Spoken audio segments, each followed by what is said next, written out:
জলবায়ুর বিরূপ আচরণে বাংলাদেশে বজ্রপাতের মৃত্যুর সংখ্যা দিন দিন বেড়েই চলেছে। এতে শুধু মানুষ নয়, অনেক পশু পাখিও প্রাণ হারাচ্ছে। বজ্রপাতে সারা বিশ্বে যে সংখ্যায় মারা যায় তার 1/4 বাংলাদেশে প্রাণহানি হচ্ছে। বাংলাদেশের বাউর বিল প্রবণ জেলায় বজ্রপাতের মৃত্যুর সংখ্যা সবচেয়ে বেশি। বাংলাদেশ সরকার একে জাতীয় দুর্যোগ হিসেবে ঘোষণা করেছে। গতকাল শুক্রবার একদিনই বজ্রপাতে বাংলাদেশের 4 জেলায় 9 জনের মৃত্যু হয়েছে। আর এর মধ্যে নাটোরে 2 জন, নওগাঁয় 3 জন, চাপাইন বাবগঞ্জে 3 জন, দিনাজপুরের একজনের মৃত্যুর খবর নিশ্চিত হওয়া গিয়েছে। বাংলাদেশে প্রতি বছর গড়ে বজ্রপাতে 265 জনের মৃত্যু হয়। এর মধ্যে 70%ই মাঠে থাকা কৃষক, 14.5% বাড়ি ফেরার পথে, আর 13% গোসল কিংবা মাছ শিকারের সময়। তবে শহরের ভবনগুলোকে বজ্রপাত প্রতিরোধক দণ্ড থাকায় হতাহতের সংখ্যা কম। গত 2011 সাল থেকে 2022 পর্যন্ত 12 বছরে বাংলাদেশে বজ্রপাতে মৃত্যু হয়েছে 3162 জনের। সাধারণত বাংলাদেশে এপ্রিল এবং জুনে বজ্রপাত বেশি হয়।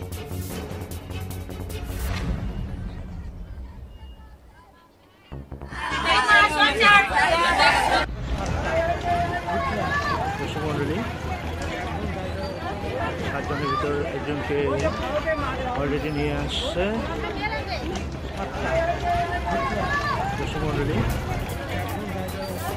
সাতজনের ভিতর একজনকে অলরেডি নিয়ে আসছে।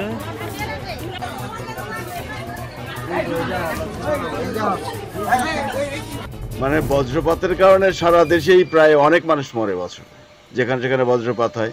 এবং তার একটা কারণও আছে। কারণ বলতে যে আমরা যেটা দেখেছি ছোট সময়, সেটি হচ্ছে যে এক সময় বড় বড় তাল গাছ ছিল মাঠের মধ্যে, রাস্তার মধ্যে বড় বড় গাছ ছিল, সেগুলো কিন্তু এখন আর নেই।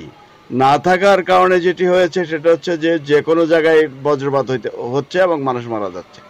এটি অত্যন্ত মানে কি সমাজে, মানে দেশে একটা বড় সমস্যাই হয়ে দাঁড়িয়েছে। এবারও বাংলাদেশের সবচেয়ে বেশি মানুষ মারা গেছে।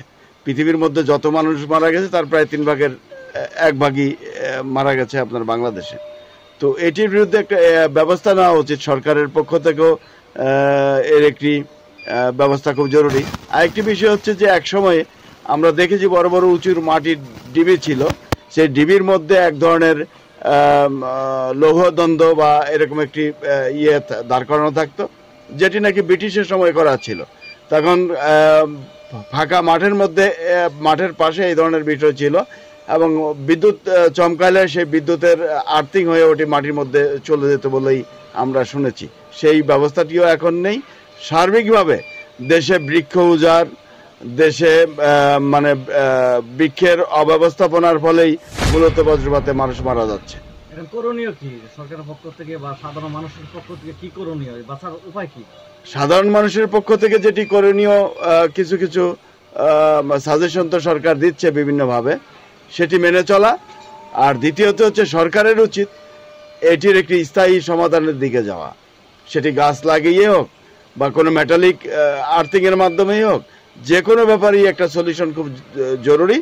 কারণ এখন বিদ্যুৎ চমকালেই শোনা যায় অমুক জায়গায় মানুষ মারা গেছে 2 জন, অমুক জায়গায় 3 জন। প্রতিদিনই প্রায় কোনো না কোনো জায়গায় এই বর্ষাকালে এই সমস্যাটি দেখা যায়।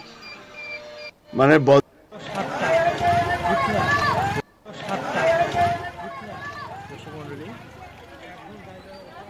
সাতজনের ভিতর একজনকে অলরেডি নিয়ে আসছে।